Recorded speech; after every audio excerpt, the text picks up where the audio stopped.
Welcome to the RPTM podcast, the show that breaks down the myths of monolithic history and tells our story through multiple lenses. I'm your host, Professor Ryan Lancaster. Today's episode is partially underwritten by you, the listener. Find out ways to support the podcast on my website, ryanglancaster.com. Episode 31. Black Hawk War, Nullification, and Asian Americans. Pseudohistory Professes CERTAINTY talks of proof with great confidence. Most people think that there's no such thing as certainty in the realm of history, but only varying degrees of plausibility. Therefore, it is not satisfactory to use the category of proof for historical matters. Historical science is different from other sciences, especially from the most natural sciences, concerning its objects and methods and ways of proving its forms of collecting data and presenting results. It is, therefore, inadequate to apply categories used in natural science for historical investigation. When we talk about events, we need to distinguish between various aspects of them. One of the most fundamental distinctions, as far as events are concerned, is between the basic what of an event, as opposed to the questions related to how, or inquiries related to why. The category of fact does not exist in contemporary historical science. Knowledge about facts, however, includes the notion of certainty as a necessary corollary. Questions about historical events need to be investigated and answered based on evidence. Evidence usually is a witness of some kind or another, as an eyewitness report, a piece of ceramics, a coin, etc. The degree of certainty will, among other things, depend on the number of available witnesses.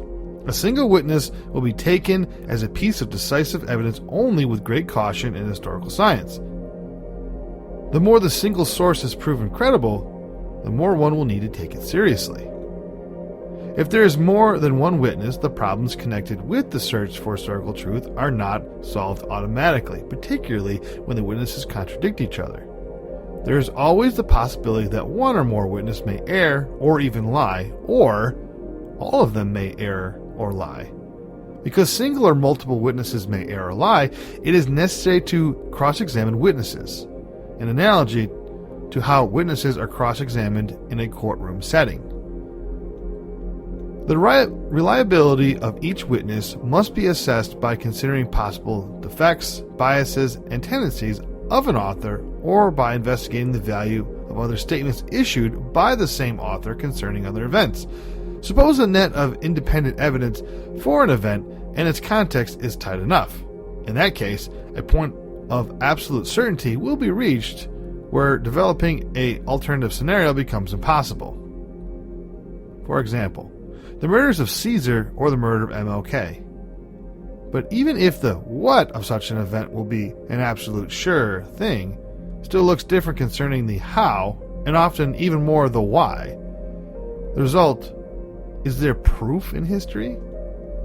According to what we have pondered so far, we may conclude something is proven in history if several independent, reliable witnesses occur in their witness, and if the event can be understood as a meaningful element in a comprehensive course of events. More or better proof, or a different kind of proof, is not available for every occasion, at least in all eras of history before the introduction of live recording technologies.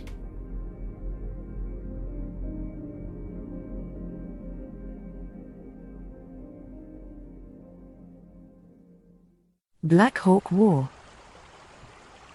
The Black Hawk War was a series of skirmishes in 1832 between the U.S. Army and frontier militia units against the followers of Sauk Chief Black Hawk. Fought in Illinois and Wisconsin, the war was one of many conflicts between Native Americans and white settlers over Western land. White Americans at that time were unsympathetic to the forced loss of land by Native Americans through numerous treaties always favoring the settlers. The origins of the Black Hawk War began with the Treaty of 1804. It forced Native Americans to surrender all land east of the Mississippi River to the U.S. government. In exchange for their land, the Native Americans received $2,234.50 in goods and a $1,000 annuity each year after that. In addition, they received promises of no further white settlement on Native American lands. But 4 years later, in 1808, the U.S. government established Fort Madison on the western banks of the Mississippi near the present-day Ft. Madison, Iowa. Many Sauk and Meskwaki tribes members thought the construction of the fort on Native American land meant the end of the treaty conditions of 1804. In addition, many Sauks did not feel the chiefs who signed the 1804 treaty were authorized to transfer tribal lands. Among them was Chief Black Hawk. In 1830, when Chief Black Hawk and about 1,000 tribe members returned from an annual hunting trip west of the Mississippi, they discovered white settlers occupying their village of Saukenuk. The town was located on the east bank of the Mississippi River near present-day Rock Island, Illinois. Black Hawk expelled the white settlers from the village by threatening violence. Scared and angered by their forced removal, the white colonists asked Illinois Governor John Reynolds for help. Reynolds requested that U.S. Army General Edmund Gaines, with a force of mounted soldiers, retake the village. Gaines' troops removed the Sauks from the village in June 1831. The military pulled them to the Iowa side of the Mississippi River. General Gaines then called a treaty conference with the Sauk chiefs. According to the Corn Treaty of June 30, 1831, the Sauks were instructed not to return to the east side of the Mississippi River without permission of the U.S. government. Upon signing the treaty, Chief Black Hawk was expected to recognize rival Chief Keokuk as a senior tribal leader. He was to end all contact with the British in North America, and he was to allow the construction of roads and forts on Sauk land in Iowa. By this late point in the year, Black Hawk's people could not plant corn and crops. As a result, they suffered from shortages of food the following winter. In April 1832, Black Hawk crossed the Mississippi River near his old village grounds headed for the Winnebago village at Prophetstown, Illinois. The U.S. Army ordered the Sauks to return to the western bank of the Mississippi. Black Hawk refused. He and his tribe moved northeast. He stated his peaceable intentions to grow a crop of corn at the Winnebago village. Illinois Governor Reynolds responded by calling out 1,600 Illinois militiamen. Among them was militia captain Abraham Lincoln, future President of the United States. Lincoln received a land grant in Tama County, Iowa, for his service in the war. The militia began pursuit of Black Hawk's followers. An advanced detachment of about 75 militiamen scouted the Sauk camp. Black Hawk sent a party of 3 warriors with a flag of peace to meet the advancing soldiers. They were planning to arrange a meeting to communicate his peaceful intentions. 1 warrior was shot. 2 were taken as prisoners. The action was witnessed by 5 other Sauk warriors sent to observe the initial contact. When the 5 warriors peacefully approached the militia camp, they too were fired upon by the Illinois militiamen. 2 warriors were killed. The 3 survivors escaped and reported the events to Black Hawk. The chief prepared for battle. Meanwhile, the Illinois militia organized to advance on the Sauk village. In anticipation of an attack, the outnumbered Sauk warriors concealed themselves in the brush awaiting the approach of the 300 militiamen. The 2 groups made contact near Dixon, Illinois, in May. The Illinois militia delivered the first musket fire. When the Sauk warriors killed 11 soldiers, the militia retreated. When the terror-stricken militiamen reached safety, they spread untrue reports that a force of 2,000 Sauk was in close pursuit. By early June 1832, Illinois militia and U.S. Army troops renewed the pursuit of Black Hawk and his warriors through northern Illinois. Correctly presuming that more bloodshed was in the future, the Sauk traveled northward. They kept ahead of their pursuers and raided settlements at Ottawa and Galena, Illinois. They fought skirmishes at Stillman's Run and Apple River, Illinois, and Pecatonica and Wisconsin Heights in Wisconsin Territory. The climax of the Black Hawk War occurred on August 1st to 2nd. The Sauk suffered from a lack of food and supplies. They included the wounded. 2 columns of soldiers chased them. The Sauk attempted to surrender and cross the Mississippi River in present-day Wisconsin. As Black Hawk's tribe prepared to cross the river, they were discovered by the crew of the government steamship Warrior. The Warrior fired cannon at their camp on the beach. In addition, the pursuing troops caught up with the Sauk, including women and children, the following day. They opened fire as the Sauk swam and canoed across the Mississippi. Approximately 300 reached the west bank, where their Sioux enemies attacked them. The Sioux killed about half of the surviving Sauk. An additional 50 Sauk were captured on the east bank before they could flee. Black Hawk managed to escape. He joined the Winnebago at the Dells of Wisconsin to be turned over to U.S. custody on August 27, 1832. While a prisoner, he visited President Andrew Jackson at Washington, D.C. He later toured several eastern states as a curiosity. In 1833 he was released into the custody of his rival Chief Keokuk. The Black Hawk War was the last armed resistance to white settlement in Illinois and Wisconsin and cost the lives of 70 settlers and soldiers and the lives of hundreds of Native Americans. Although none of the Black Hawk War battles were fought west of the Mississippi River, Iowa Territory benefited from the results. The Black Hawk Purchase Treaty of 1832 opened for settlement on the eastern edge of Iowa Territory.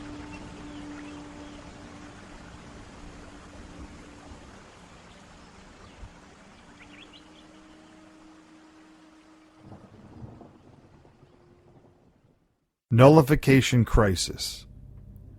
November 24, 1832. South Carolina Convention passed the Ordinance of Nullification, which was against the institution of permanent tariffs. The state also, on this issue, threatened to withdraw from the Union of the United States of America. By the late 1820s, the North had become increasingly industrialized, and the South remained predominantly agricultural. In 1828, Congress passed a high protective tariff that infuriated Southern states because they felt it only benefited the industrialized North. For example, a high tariff on imports increased the cost of British textiles. This tariff helped American producers of cloth, mainly in the North, but it shrunk English demand for Southern raw cotton and increased the final cost of finished goods to American buyers. The Southerners looked to Vice President John C. Calhoun from South Carolina for leadership against what they labeled the Tariff of Abominations. Calhoun had supported the Tariff of 1816, but he realized that he would need to rethink his position if he were to have a political future in South Carolina. Some felt that this issue was reason enough for the dissolution of the Union. Calhoun argued for a less drastic solution: the doctrine of nullification.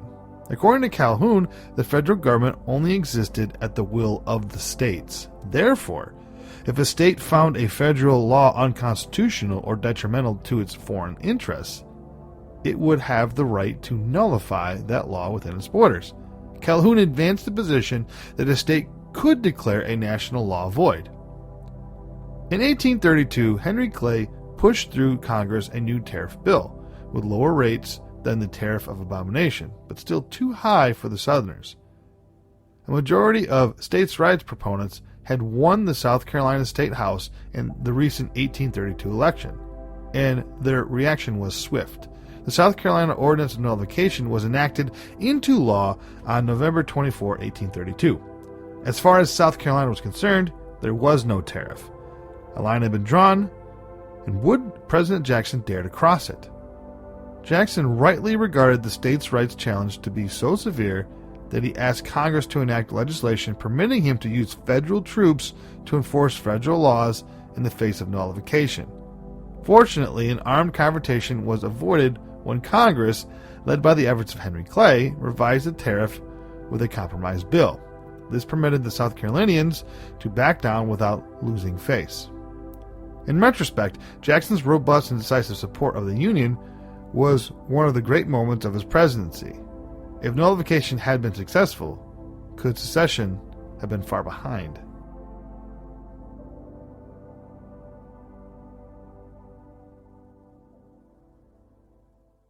Unique American style. Edgar Allan Poe was an American poet, short story writer, editor, and critic. He is best known for his tales of the macabre and poems. He also was one of the early writers of short stories, detective fiction, and crime fiction in the United States. Considerable mystery surrounds his death and even his exact burial location. Edgar Allan Poe was born on January 19, 1809, in Boston, Massachusetts. He was the son of actors David Poe Jr. and Eliza Poe. He had a brother and sister. Before Edgar was 3 years old, he and his siblings were orphaned. They were taken to live with John and Fanny Allen in Richmond, Virginia. In 1815, they moved to England, where Edgar attended school. The family moved back to the U.S. in 1820. In 1826, Edgar enrolled at the University of Virginia. He was a good student, but he started to gamble to earn more money. He and his foster father had a falling out. After only 1 year at the university, Edgar enlisted in the U.S. Army in 1827 under the assumed name of Edgar A. Perry. That year, he published his first book, Tamerlane and Other Poems. After serving for 2 years and attaining the rank of sergeant major, Poe was discharged. In 1829, Poe published his second book, Al-Araf. At the request of his dying foster mother, Poe reconciled with his foster father, who helped him obtain an appointment to West Point. However, Poe was dismissed for disobeying orders. That led to his and John Allen's estrangement until the latter died in 1834. Poe moved to Baltimore, Maryland, with his widowed aunt, Maria Clem, and her daughter, his first cousin, Virginia Eliza. He continued to write fiction to support himself, and in 1835, became an editor for the Southern Literary Messenger in Richmond, Virginia. In 1836, he married Virginia, who was 13 years old. Poe's work at the Messenger increased its circulation, but his drinking habits provoked his dismissal from the magazine. In 1839, Poe became an assistant editor of Burton's Gentleman's Magazine. During the same year, the collection Tales of the Grotesque and Arabesque was published in 2 volumes. It was not a financial success but proved to be a milestone in the history of American literature, featuring such eerie, classic Poe tales as The Fall of the House of Usher, Is Found in a Bottle, and Berenice. Poe stayed with Burton's for a year, then took a position as an assistant editor at Graham's Magazine. Virginia contracted tuberculosis in 1842, rendering her an invalid and eventually taking her life. Under the stress of her illness, Edgar drank more heavily. He left Graham's and moved to New York. He worked for a short time with the Evening Mirror before becoming the editor of the Broadway Journal. On January 29, 1845, Poe's haunting poem, The Raven, appeared in the Evening Mirror and became a popular sensation. After the Broadway folded in 1846, he moved to a cottage in Bronx, New York. Nearby, Fordham University's bell tower inspired him to write The Bells. Virginia died in 1847. Edgar became increasingly unstable following his wife's death. He attempted to court the poet Sarah Helen Whitman, but their relationship did not last. Edgar returned to Richmond, Virginia. The circumstances of Poe's death remain a mystery. Following a visit to Norfolk and Richmond to give lectures, he was found in Baltimore in a pathetic condition and taken unconscious to Washington College Hospital, where he died early on October 7, 1849. Poe was never coherent long enough to tell anyone what had happened to him, and why he was wearing clothes that were not his. His remains were purportedly buried in the yard of Westminster Presbyterian Church in Baltimore, Maryland. Edgar Allan Poe, his wife Virginia, and his mother-in-law Maria lived in several homes in Philadelphia, Pennsylvania, but only the last house there has survived. The Spring Garden House, where the author lived in 1843-44, is today preserved by the National Park Service as the Edgar Allan Poe National Historic Site. The Poe Cottage in the Bronx is located on the southeast corner of the Grand Concourse and Kingsbridge Road. It is open to the public. Ralph Waldo Emerson was an American transcendentalist poet, philosopher, and essayist during the 19th century. One of his best-known essays is Self-Reliance. In 1821, Ralph Waldo Emerson took over as director of his brother's school for girls. In 1823, he wrote the poem Goodbye. In 1832, he became a transcendentalist, leading to the later essays Self-Reliance and The American Scholar. Emerson continued to write and lecture into the late 1870s. Ralph Waldo Emerson was born on May 25, 1803, in Boston, Massachusetts. He was the son of William and Ruth Haskins Emerson. His father was a clergyman, as many of his male ancestors had been. He attended the Boston Latin School, followed by Harvard University, from which he graduated in 1821, and the Harvard School of Divinity. He was licensed as a minister in 1826 and ordained to the Unitarian Church in 1829. Emerson married Ellen Tucker in 1829. When she died of tuberculosis in 1831, he was grief-stricken. Her death, added to his recent crisis of faith, caused him to resign from the clergy. In 1832 Emerson travelled to Europe, where he met with Thomas Carlyle, Samuel Taylor Coleridge, and William Wordsworth. When he returned home in 1833, he began to lecture on spiritual experience and ethical living topics. He moved to Concord, Massachusetts, in 1834 and married Lydia Jackson in 1835. Emerson's early preaching had often touched on the personal nature of spirituality. Now he found kindred spirits in a circle of writers and thinkers who lived in Concord, including Margaret Fuller, Henry David Thoreau, and Amos Bronson Alcott, father of Louisa May Alcott. In the 1830s, Emerson gave lectures that he afterward published in essay form. These essays, particularly Nature, embodied his newly developed philosophy. The American scholar, based on a lecture that he gave in 1837, encouraged American authors to find their style instead of imitating their foreign predecessors.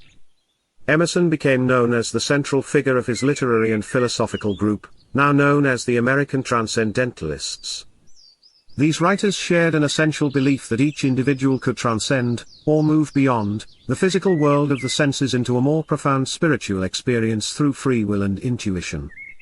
In this school of thought, God was not remote and unknowable. Believers understood God and themselves by looking into their souls and feeling their connection to nature. The 1840s were productive years for Emerson. He founded and co-edited the literary magazine The Dial, and he published 2 volumes of essays in 1841 and 1844. Some of the pieces, including Self-Reliance, Friendship, and Experience, number among his best-known works. His 4 children, 2 sons and 2 daughters, were born in the 1840s. Emerson's later work, such as The Conduct of Life, favored a more moderate balance between individual nonconformity and broader societal concerns. He advocated for the abolition of slavery and continued to lecture across the country throughout the 1860s. By the 1870s, the aging Emerson was known as the Sage of Concord. Despite his failing health, he wrote, publishing Society and Solitude in 1870, and a poetry collection titled Parnassus in 1874. Emerson died on April 27, 1882, in Concord. His beliefs and his idealism were strong influences on his protégé, Henry David Thoreau, and his contemporary Walt Whitman, as well as numerous others. His writings are considered essential documents of 19th-century American literature, religion, and thought. New England writer Nathaniel Hawthorne was born in 1804 in Salem, Massachusetts, where his paternal ancestors had been prominent since the founding generation, who then spelled their last name, Hathorne. When he began writing fiction, he was drawn into a search for material in the careers of his early ancestors and the history of colonial New England. While attending Bowdoin College, Hawthorne began writing tales or a romance, or both. He would go on to write many American stories and novels, including Young Goodman Brown, Twice Told Tales, Ethan Brand, The Scarlet Letter, The House of the Seven Gables, and The Blithedale Romance. In sketches, tales, and romances published in the second third of the 19th century, Hawthorne chose mainly American materials, drawing especially on the history of colonial New England, and his native Salem in the time of his early American ancestors. Heir to the Puritan tradition, and alert to the transcendental thought prominent in his region and time, he subjected both to his skeptical, questioning scrutiny in the moral and psychological probing characteristic of his fictional works. Considering guilt, actual or imagined, revealed or concealed, to be a universal human experience, he traced out in his characters the types and the effects of shame. The seriousness of his literary purpose, his independence of mind, and his intellectual and artistic integrity were recognized by Herman Melville and others of his contemporaries. He placed several characters and scenes among the most memorable in world literature. He was a master of a prose style that is individual, simple and direct, and richly varied. Hawthorne's writing influenced Melville, who dedicated Moby Dick to Hawthorne, and Henry James and William Faulkner. They were drawn particularly by his symbolic method and his attention to the dark elements in human experience. Through both direct statements and examples, he helped define for his age the literary sketch, the tale, and long fiction that fuses romance and psychological realism. Hawthorne lived in New England most of his life, and at one point, lived in Concord, Massachusetts, where he lived near Ralph Waldo Emerson and Henry David Thoreau. He died on May 19, 1864, and was buried in Sleepy Hollow Cemetery in Concord, Massachusetts.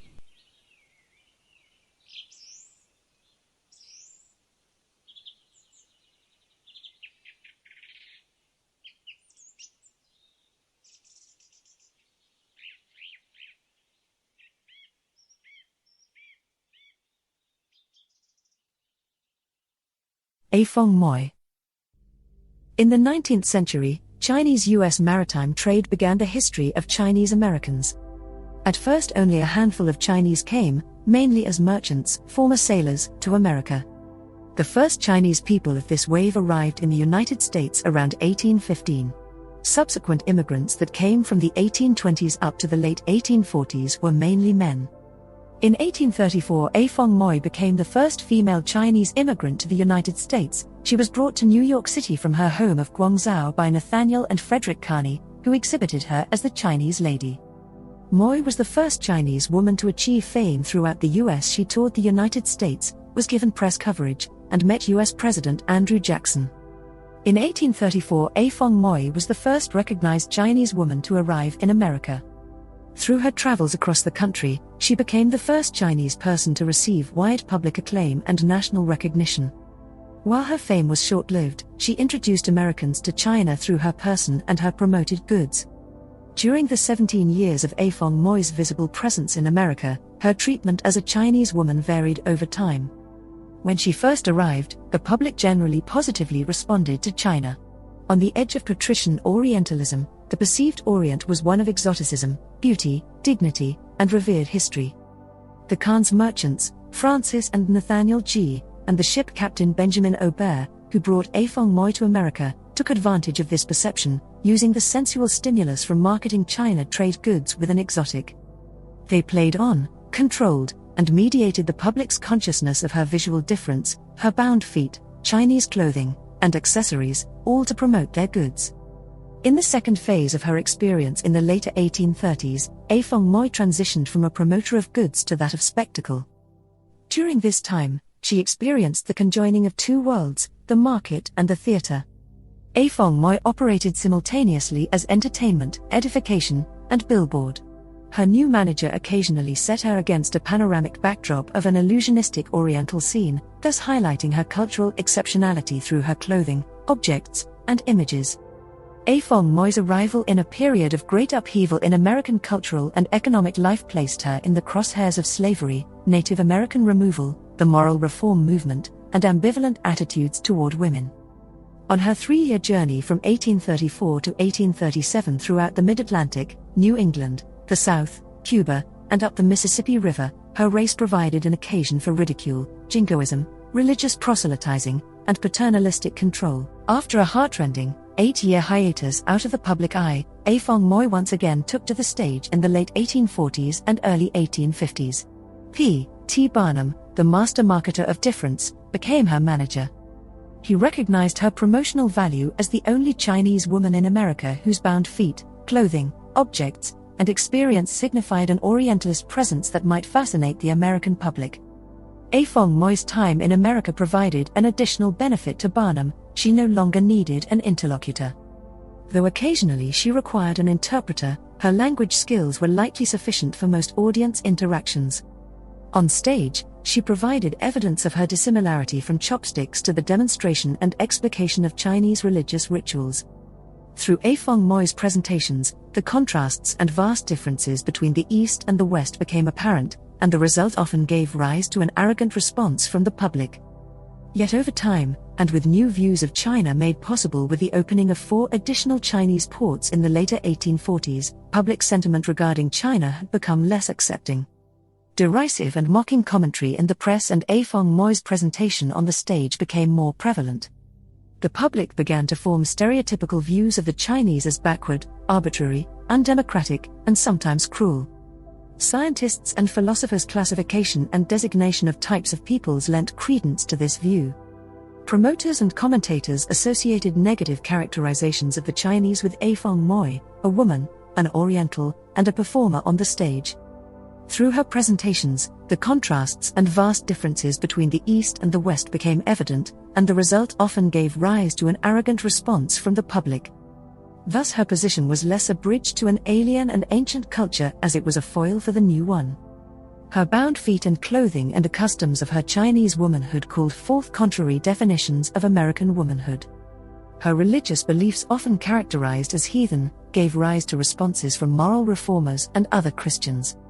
Her explanation of the Chinese emperor's absolute power and governance compelled a contrast with American republicanism and its emphasis on virtue, self-government, education, and self-control. A presentation of China's ancient ways reinforced the notion of America's progress. So little is said, written, or spoken of Afong Moy's life in America that one of the principal ways to reach into her narrative is through sensory expression. Her gestures, movements, posture, and even tears convey the sentiments that lie beneath the few words she spoke. The observations of onlookers provided telling descriptions of Afong Moy's fleeting moments of emotion as she irritably responded to proselytizing, unwelcome contact, and unbinding of her feet. These expressive moments allow us to read her character and, at times, her alienation. Afong Moy's disparity lay not just in her Chineseness but equally in her womanhood. In the 1830s, only a tiny handful of male Chinese lived in America, but likely she was the only woman. Her gender placed her in a unique position. As an unmarried woman without a family, she was dependent on her managers for her livelihood. With bound feet, she was restricted in locomotion. Her position as a merchant's billboard and then as a spectacle compromised and limited her place as a woman living in American society. Who was the audience for Afong Moy's messages generated from the stage and presented in the Athenaeums, theaters, museums, and lecture halls across America? Of the thousands who saw her, we know the names and particular experiences of only 11 audience members who recorded commentaries in their diaries, poems, letters, or scrapbooks. Most were of the middle or upper middle classes, and only one might be considered elite. Though certain places of public entertainment were considered suspect, unruly, and indecent in the 1830s, select locations had attained a slightly different cast. Americans had an increasing desire for improvement. Museums, athenaeums, and salons provided those opportunities to learn about a wider world. They also were places to be seen engaging in that activity. In the first, and much of the second, phase of her staging, Afong Moy's events took place in these more reputable sites, where many people had begun to gather. The Khan's merchants and Captain Aubert, Afong Moy's minders, took advantage of this burgeoning desire for public education. In 1834 they cleverly intertwined their sales campaign with the public exhibition of Chinese curiosities, which would include Afong Moy, in a salon near New York City Hall. In December 1834, they published a 2-page catalogue of their exhibition with images of the Chinese lady featured on both sides. On one side, they listed historic Chinese objects such as 600-year-old mirrors, a 1,366 iron cup, a 1,486 Chinese bell, and 5 Chinese musical instruments. On the other side, they recounted information on Afong Moy, whom visitors would find surrounded by various articles of Chinese manufacture, worthy the attention of the curious. This was the first, albeit the most miniature, published American catalogue presenting Chinese objects to the public. In 1838, China trader Nathan Dunn would publish 10,000 Chinese things to accompany the opening of his Chinese Museum in Philadelphia, and in 1845 John Peters printed a descriptive catalogue for his Boston Chinese Museum. The merchant entrepreneurs, the Khanses and Aubert, were in the forefront, the first to capture the public's curiosity and desire for knowledge about China. Their catalogue conflated the historic Chinese objects with contemporary ones available for purchase and heightened the appeal by including exotic, oriental images of Afong Moy. Their small publication promoted sales while promising to inform the public about China. The golden chain of global commerce bound the historicity of Oriental China to the Chinese lady and the goods she promoted. In America, Afong Moy's whole known life was one of performance. We have no other way to evaluate her meaning to others but through her life on the stage. Her presentations were as much the concoction of her manager's presumptions about China as they were her infusions of Chineseness. Visitors assumed that the objects, clothing, and images affiliated with Afong Moy had historical validity. Orientalism is a system of representations framed by a whole set of forces that brought the Orient into Western learning, Western consciousness. The diffuseness of what Orientalism means can therefore be widely interpreted and applied by Western influences. Afong Moy serves as a bridge, a foil, and then equally a window to America's cultural perception of China. Therefore, she must be evaluated in light of what her American managers permitted her to convey and what objects and images she had available as conveyances. Despite these hindrances and possible misrepresentations, Afong Moy's presence on the stage provided the most powerful portrayal of China that America had yet experienced. The liveness or presence of theatre suggests an immediate, visceral response to the physicality of race. The embeddedness of theatre is experienced or felt, as well as seen and heard. The theatre does not let us forget that questions of racial difference concern our most basic gut reactions, experiences, and sensations.